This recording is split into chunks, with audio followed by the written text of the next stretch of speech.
Welcome back to the Wizards of Amazon podcast, your weekly blueprint for explosive success. I'm Carlos Alvarez, full-time successful Amazon seller and organizer of the largest Amazon seller meetup group in the world. Let's do this. Welcome to the Wizards of Amazon podcast, where we cover all things private label. My name is Carlos Alvarez, and I will be your host for the show. Today on the show, we have an amazing guest, Francois Jaffre. Did I get that right, man? Did I get it perfectly? Yes. Francois is the director of business development at Noviland. He has also, we finally connected, our calendars aligned, and Francois, you presented at our Amazon seller meetup, 2 days ago, Saturday? Yeah, Saturday. It was amazing. And you absolutely crushed it. You've made all future meetups for me more difficult because they're expecting more.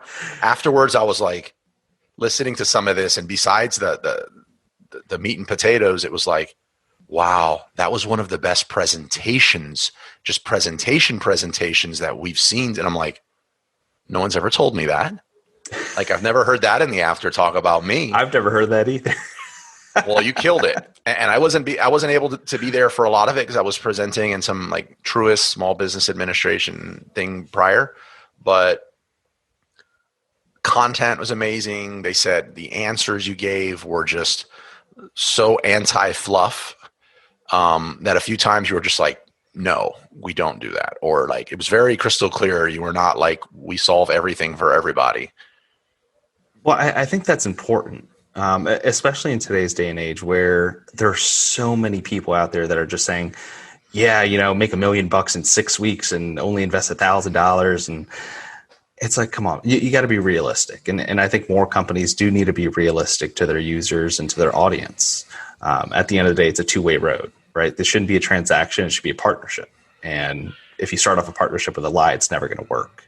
So, and that's why I was kind of cut and dry with them. And I told them at the end, if I offended anyone, I apologize. But it's important, man. It's really important to just be honest with everyone you're talking to. Absolutely. At the end of the meetup, like I was catching you as you were going, pretty much if I had to cobble together everyone's description of it, Noviland is this magical place where anything you want can be, your dreams can just be connected to some factory with the click of a button and some minimal information that you put in that you may or may not know. And then Noviland just is everything for you short of run your PPC.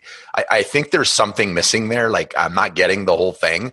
So can you do something for, this is the first time, definitely not the last, that you're going to be on the show. Can you give me, let's talk about Noviland first. And if you can, bring in your about you, like, how do you get to be the director of business development at Noviland? Yeah. So to answer that question, it's pure luck, but we'll get into that in a second. Sounds like my marriage. Sounds like my relationship. So, well, she got lucky now, but that's a different story.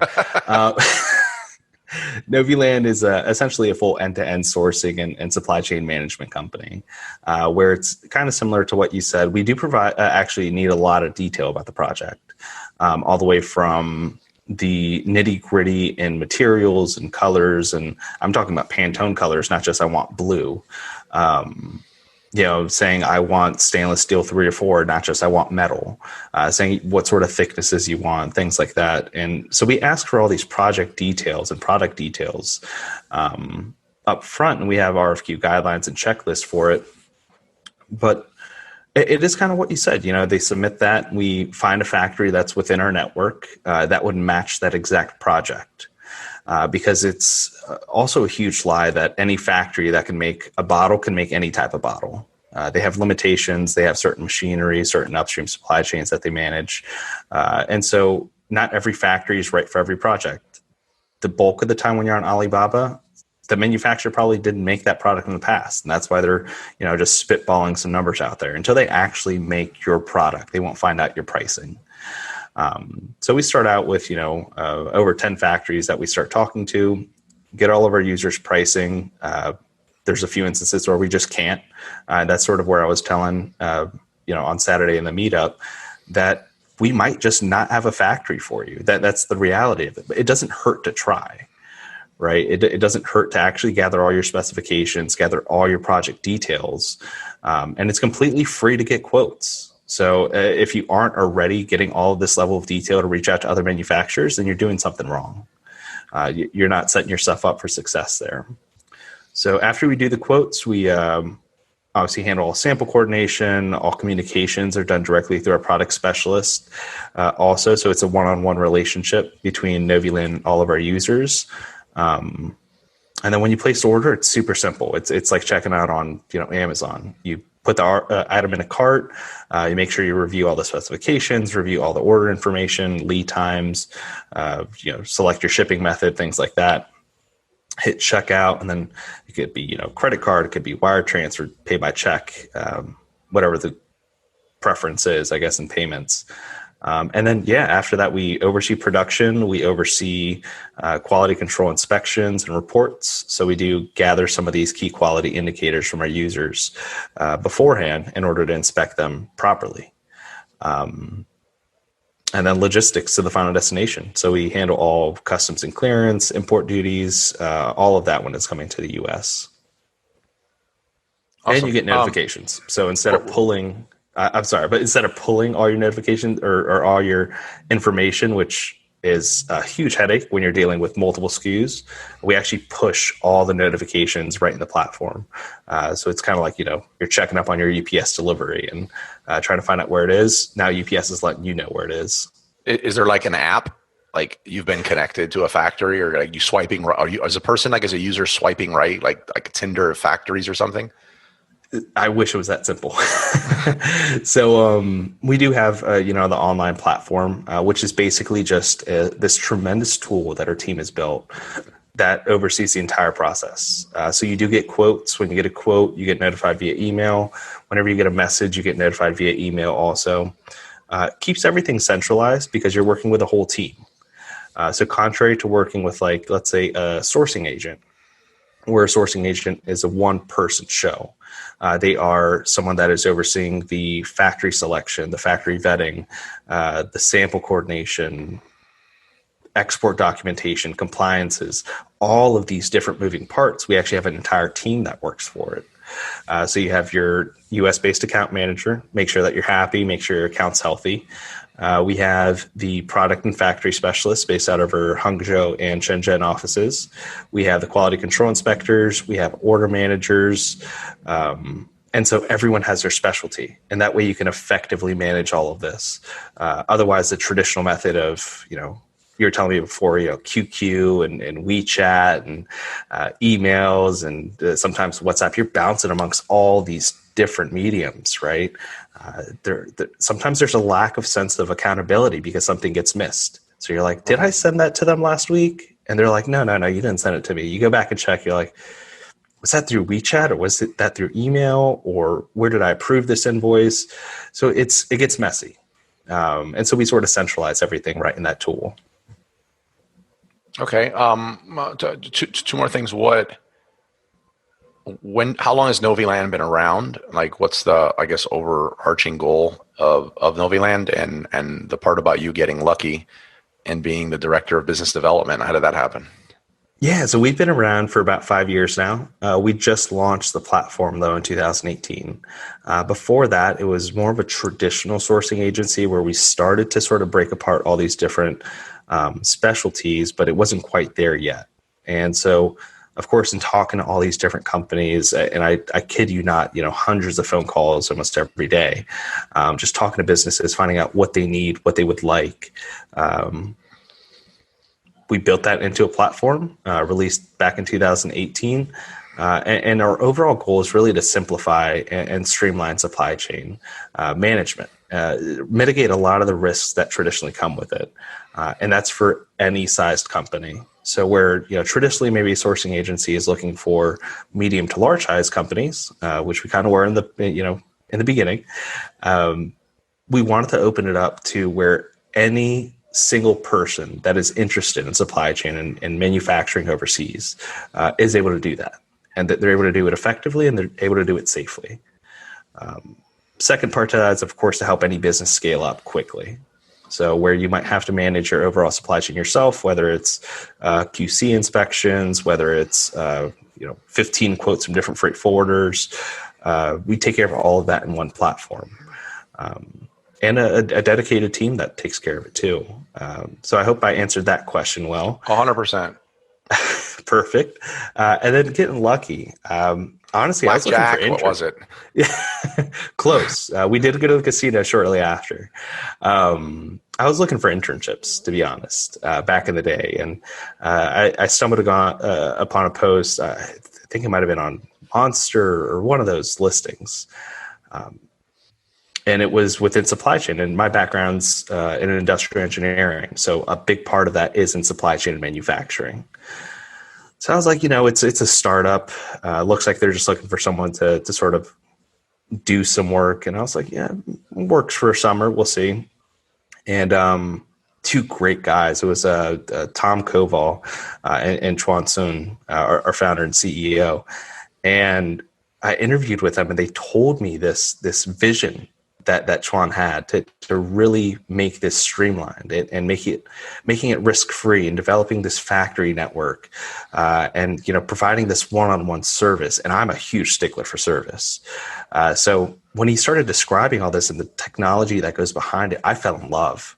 I was like, yes, what do I have to do to get this internship? I don't care what you pay me. If you could take me, I'll do whatever work you need. So luckily they brought me on board 5 years ago. And since then it was, like I said, hundreds of phone calls talking to different businesses.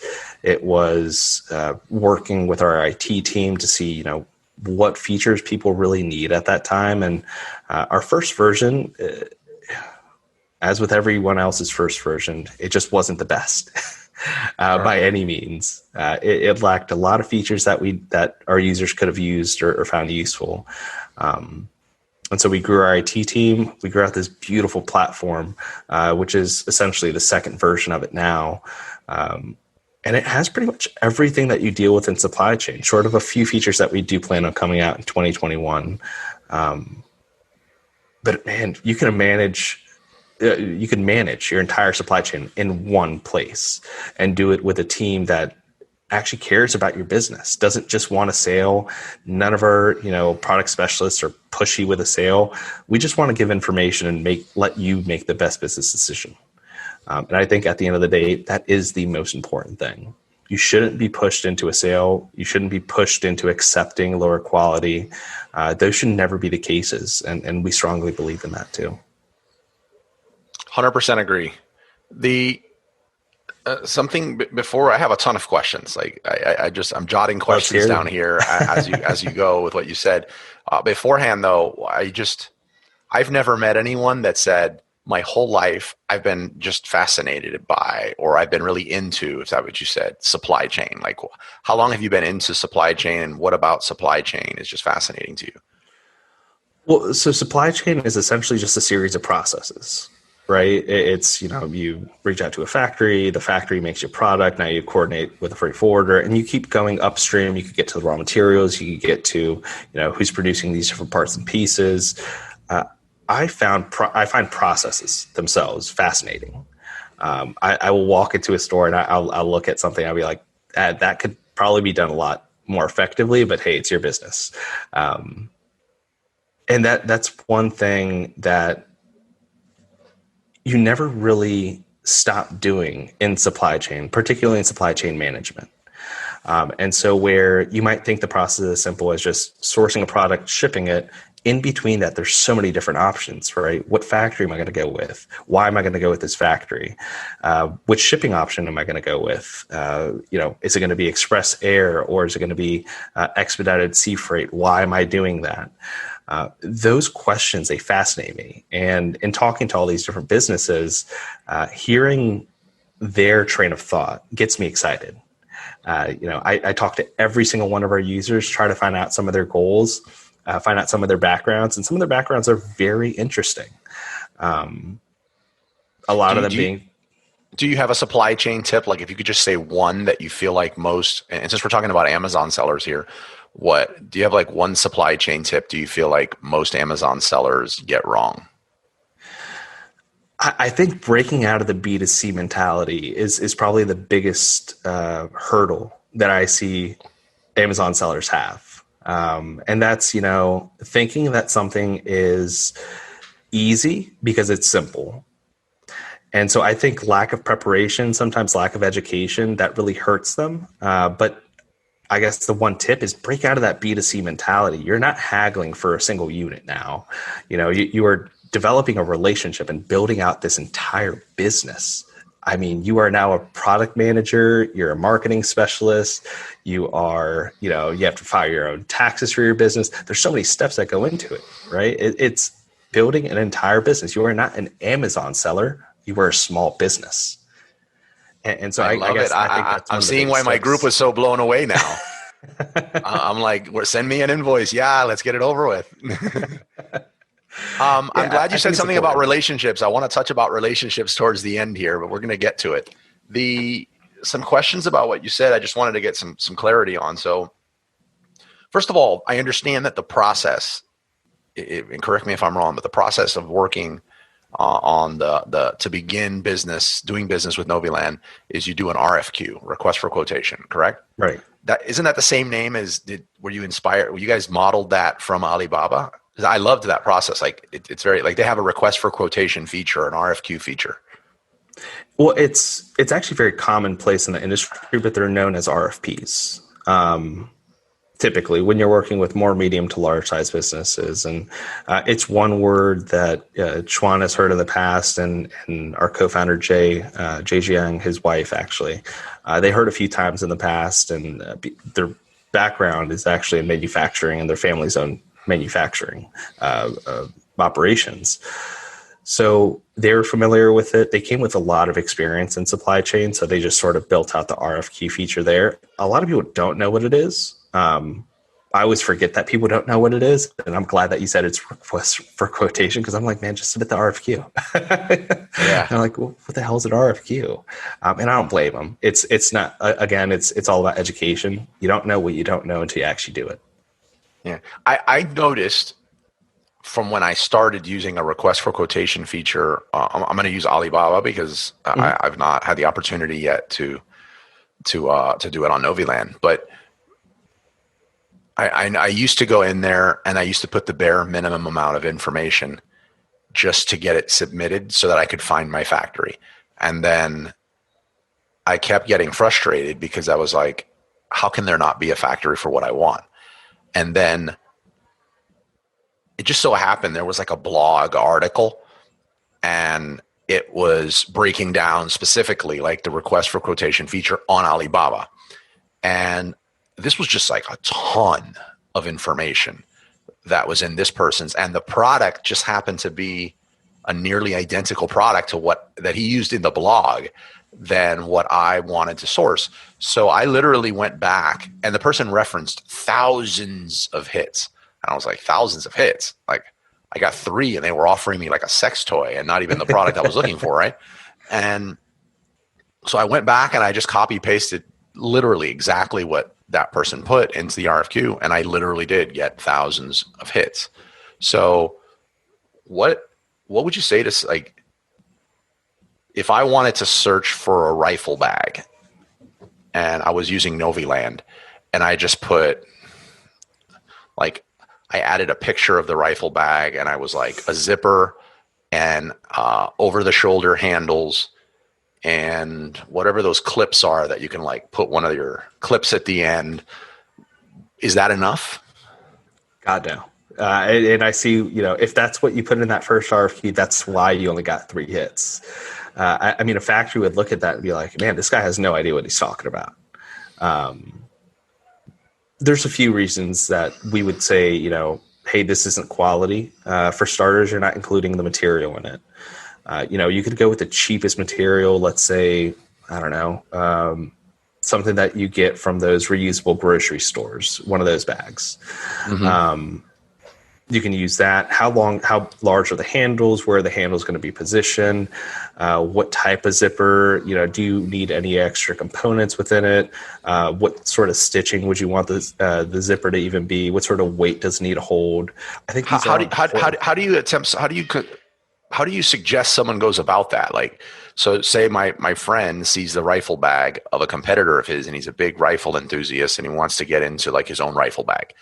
How do you? This person doesn't know the different types of zippers and Velcros, and he doesn't know that there's thousands of different types.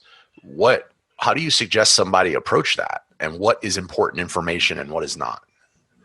Well, here's the best part about the internet is that we have Google, right? And so although it's going to take a lot of work to actually do the research, it's important because this is all an investment into a business. Again, going back, breaking that B2C and really going into B2B mentality. It's Googling a ton. It's, why not reach out to your competitor and try to find out what sort of material, say you're allergic to, whatever other material you think it might be. There's so many resources out there where you could Google them. You can also order a sample of it. Order a sample from your competition and just test it out. Do you like this zipper? If you do, you can always send that to one of the factories. Now, remember that that's probably going to change the pricing because they have no clue what sort of zipper you want the first time.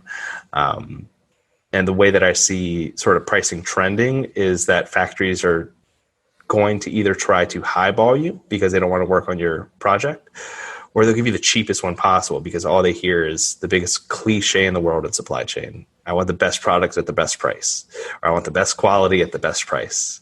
And they're like, what does that mean? In Spanish, I think we say bueno, bonito, y barato. Yeah, that's I know my mom used that a few times.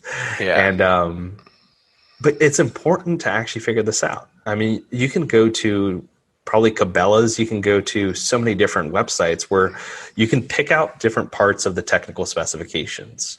And I'm sure somewhere out there you can also find a technical drawing of this product that'll list out some of the materials that are used. So it's important to really do all this. I'm not kidding you. It's going to take 10 to 20 hours of research, but remember, you're building a business. I mean, that's half a week's worth of work to anyone else. But yeah, I use the rifle bag as an example because I 100% agree with you. I literally would get this, and I ordered several of them, and one of them I took a box cutter to it, and I literally figured out how much material we're talking about, like measured. I sent certain things, which this was a pretty extreme, but I sent something to this place where they literally burned it to determine what something was. Like somehow, like they had this. I'm not saying that somebody needs to go that far, or maybe you do, but it took me days to compile the information when I had it into something. But it was the difference between getting this rifle bag at $120 and getting it at $45 with higher quality material, actually, if that made sense. So it allowed me to enter the market competitively, or my friend enter the market competitively, versus just have no way to begin.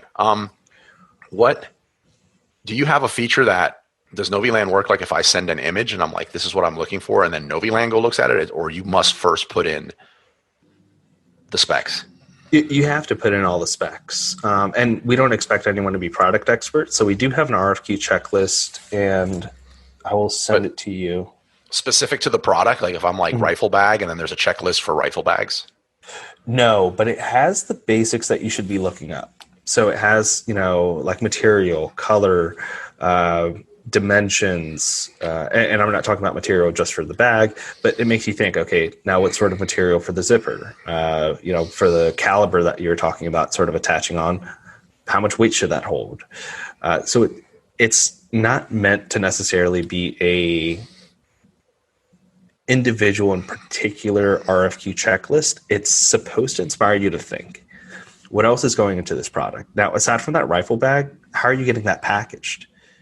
Right? Are you going to be crushing it up and putting it into a small poly bag? Are you going to have the full length in a cardboard box? It's all these different parts that you have to think about.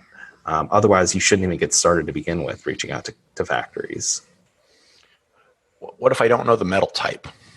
Like, what does somebody do? For zippers, I mean, something as common as that, it could just say, high strength zipper, or you can look it up and find an example online. We're a big fan of having our users actually put in different links to it. So they might say, hey, I want this bottle and here's all the specs of the bottle. I don't really know the nozzle that needs to go on it, but here's a link to the nozzle and this is sort of what I'm going for. Now, if we have an ODM factory that's already making that, an ODM being original design manufacturer, if we have an ODM factory that's already making that, they likely are going to be able to say, hey, we have these. Do you like this option? We're not huge fans of it because these factories aren't developing a product for you as they shouldn't be. You're not paying them for design. You're not paying them for development. You're paying them for manufacturing. But getting as many details in there as possible. And, usually factories will come back. They'll have some questions. They'll say, hey, how big of a nozzle or what sort of material do you like? Polypropylene, does it need to be BPA free? Things like that. So just as much information as possible. We'll tell you if it's not. Awesome. Who does Noviland like? What's your ideal customer? An established seller, a brand new seller? It's a little bit of everything. So we work with everyone that's just starting out. And this kind of goes back to, what we talked about a few minutes ago, where we started out with medium to large size businesses that we wanted to work with, wholesalers, retailers, brand owners that are more established. And we figured this should just be open to everyone. This shouldn't be a secret that only established businesses know how to use. So we work with everywhere from brand new Amazon sellers. We try to educate them as much as possible about what to anticipate, about also what to prepare for, because managing expectations is always top of mind. It's very important in a partnership alone. So that's how we treat that. All the way through 7 and 8 figure sellers that are using our fulfillment centers to go multi-channel, especially with, the rise of Walmart and Walmart Plus and, competing directly with Amazon FBA. So I guess to answer your question, it's quite literally any business that is looking to source from overseas. How do you price it though? Like, how do you price it? How does Noviland price it to where somebody that has barely enough to get started on Amazon and PL and wants to use your service and someone, 7, 8, 9 figures? So I got 2 questions from that. So I guess to answer the first question, I hear that as, the size of the seller that it needs to be. And on average right now, we're seeing factories take on orders between $5,000 and $8,000 initially. That's sort of the minimum because we do work with medium to large size factories. Of course, if a factory is willing to take on a $2,000 project, we're still willing to take on the project too. But it's all I consider 5 to 8 on the low end. I consider that a small order. Yeah. And for a lot of established sellers, that is the case. But again, this is the issue with all the false information out there of, hey, you can get started with $1,000. 100% you can. But if you go on AliExpress maybe and you order something that's not customized whatsoever and you order 500 of those units, not when you're going in a private label. You don't want to do that. Arbitrage completely different. I 100% agree with you on that. Apparently, there's a lot of people out there that put out courses and everything. And I think it's just to appeal to the broadest amount of people that, yes. I mean, I guess if I was backed into the corner and I had to prove this case study in the perfect controlled environment and I just, on a fluke as to like prove something, like maybe, but the average person starting off selling on Amazon, I mean, when they say $1,000 even, I'm like, did you get free shipping? Yeah. Are we also not counting that in that $1,000 you needed to like pay for your tools, your monthly tools? Like, was there no photos and video? Or, I mean, like FBA storage also, and right. We're going to Q4, it's going to skyrocket.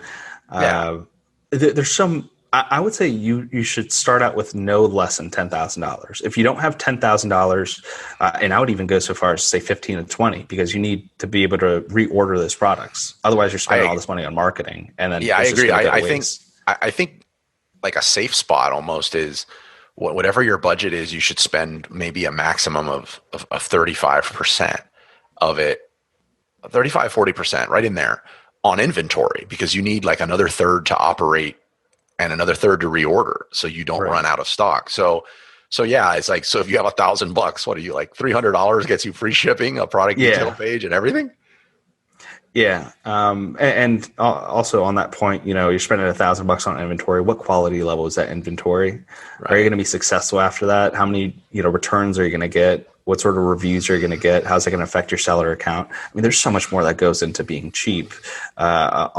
Cheap is expensive on Amazon. Cheap is always expensive, and there's a risk curve that goes along typically for construction projects, but it's essentially the lifetime of the project, the costs are always the highest, but the more that you spend, it starts to get better. And as you progress with that project, those costs start to go up because you start spending so much more on fixing things and being reactive to them. And now you can't focus on your next product even. You need to focus on the now. So yeah, so I think we both agree that like a $5,000 to $8,000 order is actually I think we would agree that that's on the low end of where we feel someone should safely enter on PPC on a private label. I think so. Now, okay. To that point, though, a lot of people do want to test the market. Sure. And this is something that we talked about actually in your meetup. Testing the market, there's nothing wrong with it. But don't expect a factory to comply with 200 units that they have to go on a full production run and work with their suppliers and shut down machinery for you. Don't expect that to happen. Right. We just need to be realistic about it, right? So, for sure. Like I said, if you want to order on AliExpress, there's always that option. Test the market for what you want to test. There's also the flea market. There's used goods. There's like right. I mean, there's so many different ways to test the market. I would suggest not diving headfirst in a private label until you have a firm grasp on it. You have enough of a budget for it too. Amen. Yeah, amen. Amen to that. So, okay, so you work with small and large sellers alike. What's the cost to work with you? Yeah, that was the second part to the question that I understood. So we charge anywhere between 3 and 13%. That's a Noviland service fee. It goes directly on that product cost. But remember, we're able to get these products at costs that no other importer can typically get. And that's mainly because of the relationships that we have with our network. And they also see us as a sort of an arm, their sales and marketing arm, I guess, of sorts. We never make money on the factory side. That's something that we will never do. And that's part of company policy. So in that 3 to 13%, we're always working in the best interest of our users and our clients. That's number one. So if the factories are giving us, let's say, 10% lower than they typically give people because they realize, hey, if someone is trying to make this pen, they might have 5 other users that are looking to make similar pens. And if I give them a great price and a great quality, they'll come back to us. That's part of how we speak to our factories. And so they'll give us that pricing. So even with our Noviland service fee, we come out to be just about on par, sometimes even less, sometimes a little bit more than what you would pay if you're going on Alibaba. But you have all the added value, right? You have representatives that actually represent you overseas. You have a US-based account manager that'll check in on you, make sure everything's going well. If anything goes wrong, you also have a support system that's not going to leave you or ghost you, which is a problem. And that's part of the risks that we do aim to mitigate. Also for expansion, how much is it worth to your business to expand fully and faster than your competitor? Hey, I'm making these bottles, but now I want to make koozies for the bottles. Now I want to make bottles with different nozzles. Now I want them in different colors. How important is it to you to have a support system that'll help you do that in a streamlined manner and do it efficiently? And that's sort of some of the added values that we have. Of course, when you get to a certain point in business, you also want someone to manage your logistics and coordinating with different warehouses. All of that is included already. Okay, I want to touch on the logistics a second, and then I feel like then we've taken this from RFQ, working with you, factory, and now we're getting it to FBA, and then I want to circle back and cover 2 other areas. The logistics. When I hear logistics, I'm thinking you're going to get it from my factory either to FBA or to my warehouse or wherever I want it to go. Is Noviland making any money? Is the shipping a profit source for Noviland? Shipping is not a profit source. It's purely on that unit pricing that we have. The shipping, we actually work with about a dozen freight forwarders, I believe, that are strong partners of ours. And we have algorithms built out. This is sort of where the technology comes in. We have algorithms built out to where if you're shipping to FBA, you get the pricing instantly. And you can measure that up to any other freight forwarder. And it's typically right on par. Now, one thing that I will fully admit now is that we are not going to be the cheapest. You are always going to find someone cheaper out there.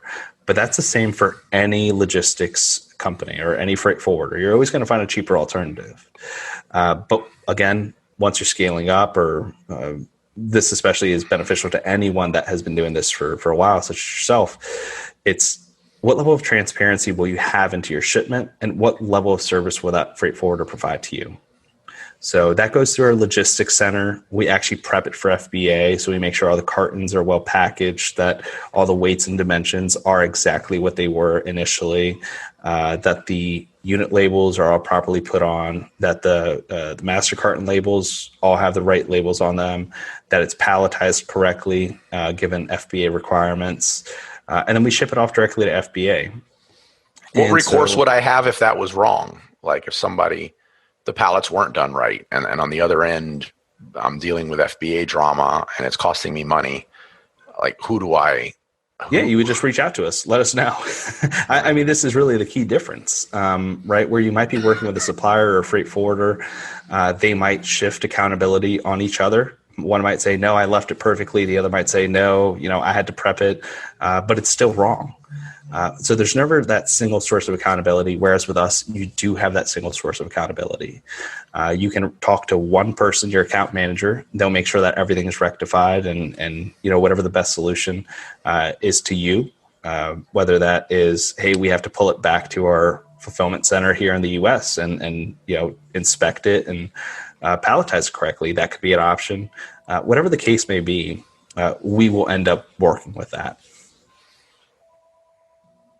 Okay. Can somebody like bifurcate that part from the process with Noviland? Like say I've been working with a logistics company for a long time and I'm like, look, I want to work with you on everything else except the shipping. Can I use my shipper? That is an option. I know there is an additional fee for that because it's breaking the process. It's no longer on the routes that we had it on initially to go through our logistics centers and QC. We typically have to send someone out instead of inspecting at our warehouse. I know there is a fee associated. I'm not sure exactly what that is. We used to have an FOB option. We actually removed it from the platform for the main reason being none of our users are using their own freight forwarders. Okay. I think we might have had one or maybe two in the past 5 years, but no one else is using their own freight forwarders. Okay. I have, I guess I don't want to call them issues. I have two areas that I want to, I guess go harder at on this or almost stress test something. Yeah, let's hear it. One of them has to do with, and we touched on it briefly. You're importing the goods. If Amazon, like for example, I have a new private label product that I launched, and I am the private label owner. Sometimes Amazon is just they do some ignorant stuff, and they have suspended my account. For counterfeit goods. I'm the owner, and I manufactured the goods. Like there is no counterfeit here. It's mine. Let's say in that instance, and in this case, they're not asking for that, but in this instance, they want to show proof. They want me to show proof that my company, and my company's details that are on my Amazon account, that I bought it from X factory, and like to prove supply chain almost. How am I able to do that if Noviland is the person that handled all this through record and imported it into the country? It's funny. We handled something similar to that almost a year ago, probably a little bit less than a year ago. It wasn't necessarily for counterfeit goods. They were claimed as used goods sold as new. I think that was the exact thing that Amazon was saying. And all they did was supply them with an invoice. Because we do have the invoices where you are actually buying them from us. We are your supplier. Essentially, we're just taking care of all the import and the customs duties and the freight forwarding aspect of it. So they just supply them with the invoice, and they showed that. And we offer them a letter of, authenticity as their supplier, and they didn't need it. Amazon approved them right away. But on the invoice, it has all your information on it. All your it has my name, my business information, and the party that I'm working with. It'll show Noviland. Noviland, correct. Well, that's actually your great. Product information too. Well, that's actually great then, because there's a lot of true or false, who knows? But there's a lot of concern that Amazon is gathering factory information, like your factory information, and possibly back-ending you. I'm not very concerned about that, but for anyone that was, that's definitely a huge plus, because they can't get past Noviland. So you're like almost a shield as well. If they didn't have it before, they have it now. I mean, they have so many sellers that have all their information on there. I mean, come on. And everything's going through AWS. Who knows what's actually going on? I like to believe that they're great actors. Of course, we're seeing in the news now that they have a few bad actors in them. But I guess we'll see. I mean, if Amazon reached out to my supplier, I mean, two things. Like, first of all, my supplier they'd let me know. And I would probably see that as validation as to, wow, I must have found a really good supplier, and not that Amazon somehow tracked me down with all of their Harvard grads and everything, and instead of just finding it on their own. The other thing is, the factories I have worked with that have a relationship with Amazon, it was a very short-lived relationship, because Amazon is extremely difficult to work with, and they want to beat the factories up for all of their profit margin. So that's a whole other topic. Well, it's not just Amazon. I mean, we work with several large businesses. It's every business. And that's just the way of doing business for them. It's how it's been done 10 years ago, 20 years ago, 50 years ago. They're going to continue doing it now. When you get that big, you have a lot of power. Yeah. Final area that I want to cover. We talked about it a lot after the meetup. And it was this is literally this next topic. This is where I'm 100% team Noviland, but this next point, this has me to where I'm like, hitting the brakes. Everyone else was like, that's not even an issue for me, Carlos. And I'm not going to get too deep into what the conversation was, because I want to get your take.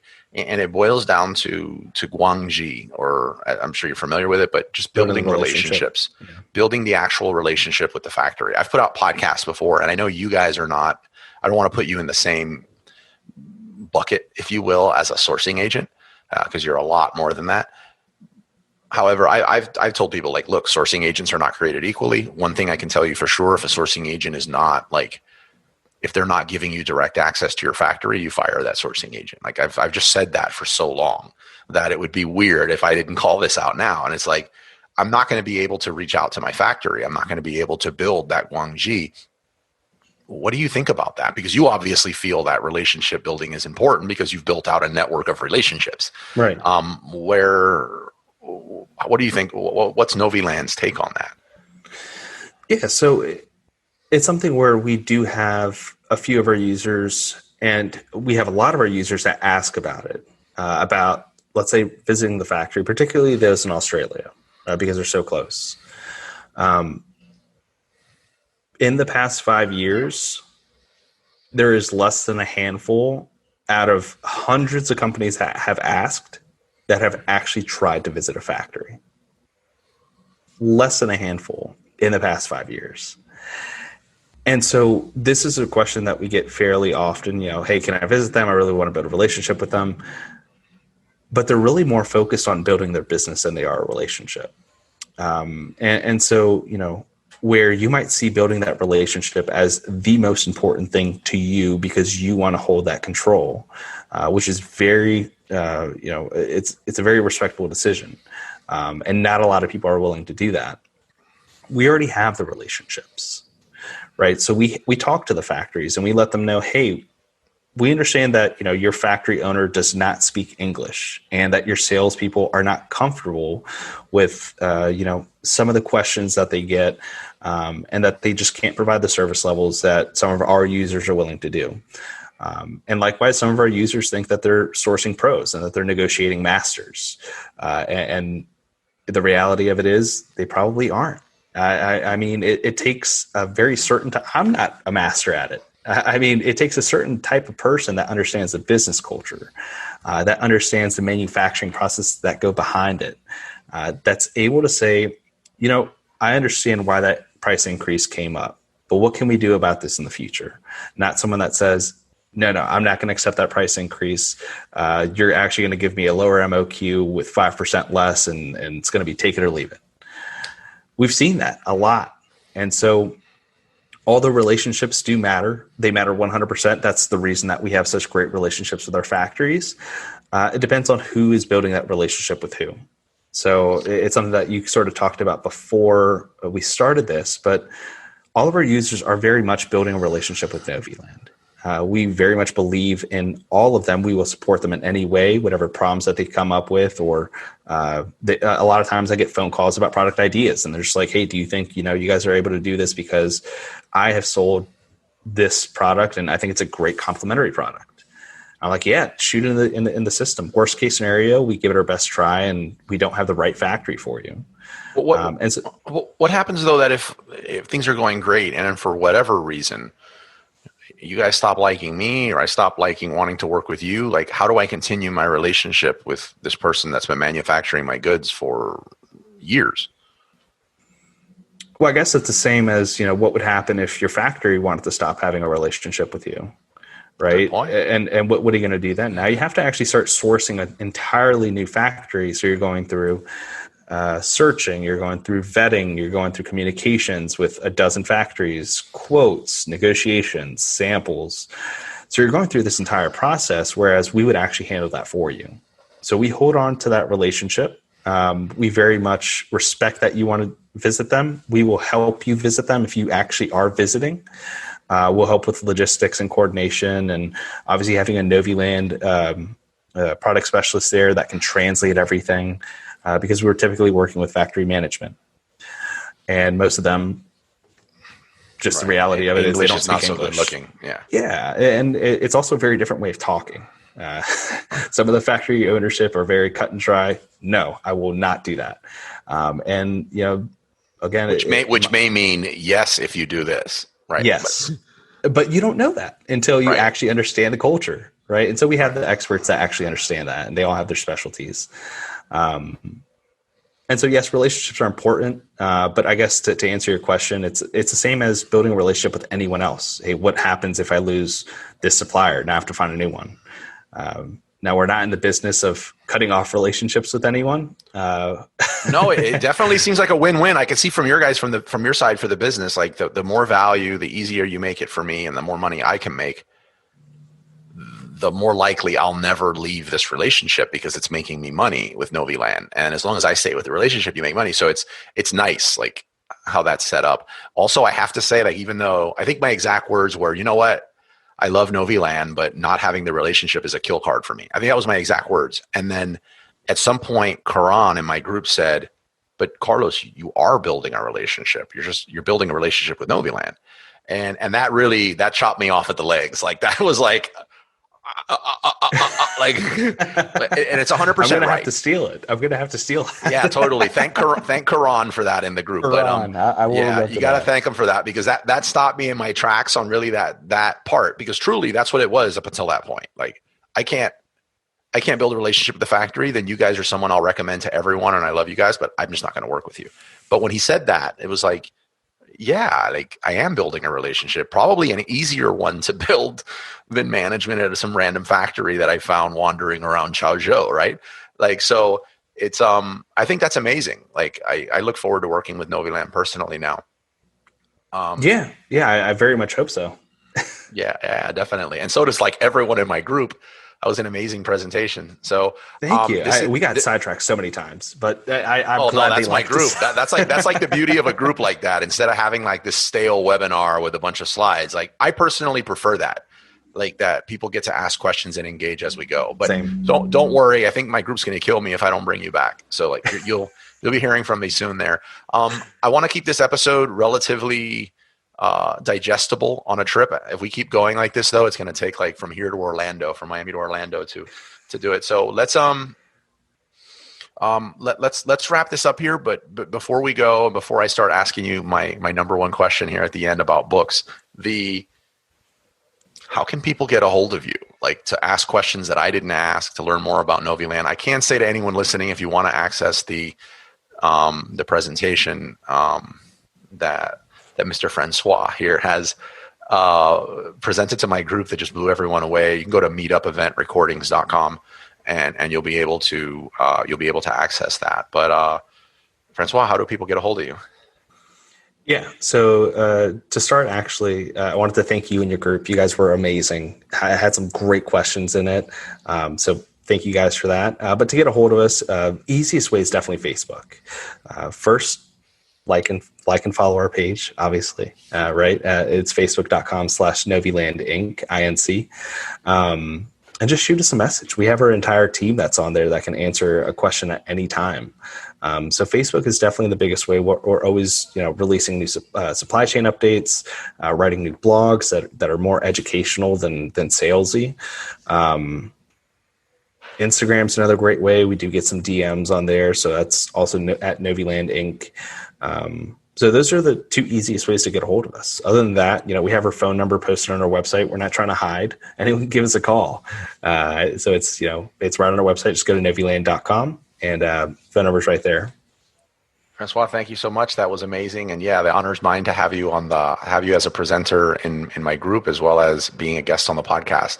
Before I let you escape and go on with your, I'm sure, hectic Monday, I just ask this of everyone that's on my show, because I'm a voracious book lover. Anyone else that reads, check us out at Entrepreneurs Book Club on Facebook.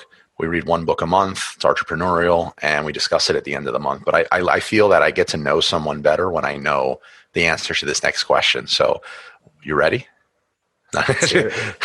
What is your favorite book and why?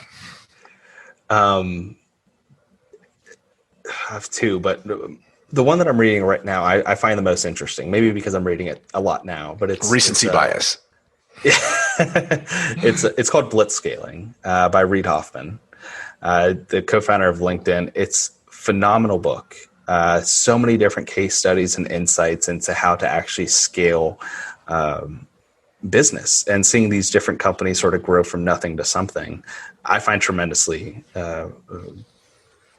great, just to sort of have the experience and learning about it. They also have another podcast, Masters of Scale, and that's where he brings on. Do you listen to that one? Oh yeah, it's one of my favorite podcasts. I didn't know. Yeah, I didn't know about the book. I don't know how I missed that on the podcast, but the name and everything's cool. Blitzscaling. Yeah, and then Lean Startup. That's another book. Phenomenal read. A lot of great marketing tips actually in it that I think a lot of e-commerce sellers would really benefit from. That's the first time someone on the guest dropped two books, and I had not read either one of them. And one of them is actually Reid Hoffman. So I'm going to be ordering both of these, probably on Audible now with the kids, but I'll be ordering both of these right after the show. Francois, again, milione de gracia, millions of thanks. Thank you very, very much, and have an amazing day. Yeah, gracias a usted. Have a great day also. Liked what you heard and want to stay connected? Join our Facebook group or find me anywhere on social media at Wizards of Amazon, or text the word Amazon to 69922.